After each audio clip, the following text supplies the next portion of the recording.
Change Valley. Change Valley as a principle is something incontrovertible. It makes perfect sense, at least as far as the first part, the valley part. If you were to kind of go across time, your organization's energy and effectiveness and productivity and all those sorts of things are moving along and you make a change. And what happens is this valley, this drop in production, this drop in excitement, this drop in energy, everything goes down because it takes a while to metabolize change. And then you're going through this valley, and then you're slowly increasing in effectiveness, efficiency, productivity, excitement, and energy if it was a good change. And then you level off to a new reality, a new normal. So a change valley, you implement change, you get a drop. As they go through and metabolize that change and learn and develop, they will come up, if it was a good change, to a higher plateaued level of experience. And you need to go into change understanding that principle, because a lot of people go into change expecting that if it's a good change, there's going to be an increase. And that's true, but it's only true after the change valley, after the drop. Because whenever you're trying to learn new processes, it's going to drop in efficiency. You got a lot of muscle memory, you got a lot of HR kind of human capital, if you will. You got a lot of human capital invested in the system the way it was. All your leaders knew everything that needed to happen. All your doers knew what they were doing. But whenever there's a change, it disrupts, it interrupts all that rhythm and all that efficiency and that effectiveness. So we said earlier, change does not necessarily mean that it's going to improve, but improvement does mean change. You can't get better without change.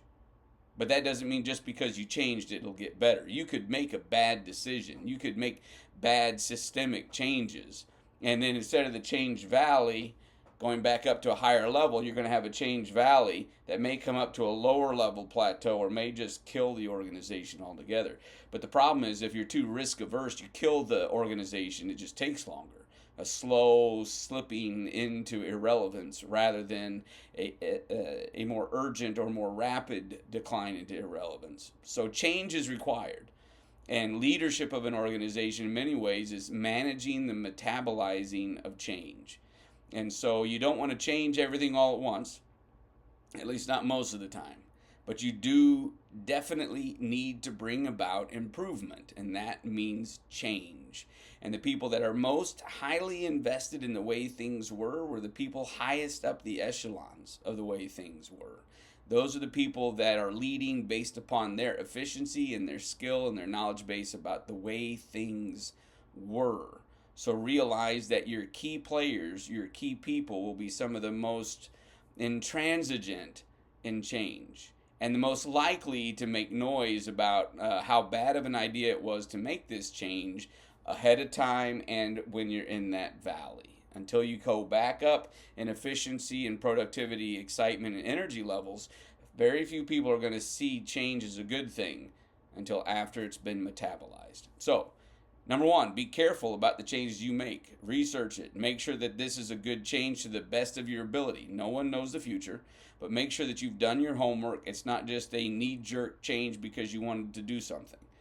But if you believe in it, you've got to be the one that carries that ball through the valley. Once you get out of the valley, you're going to have lots of people in support of what you did. And they're going to be excited about it. But very few people are excited about it when it's less productive, less enjoyable, less efficient. But that's an essential part of changing a structure or an organization, implementation, a strategy, a system. Any change you bring, you're going to go through a valley. Get ready for it. Teach on it. Make sure they're aware of it. And then push through so that you can get to that higher level of efficiency and effectiveness for your organization.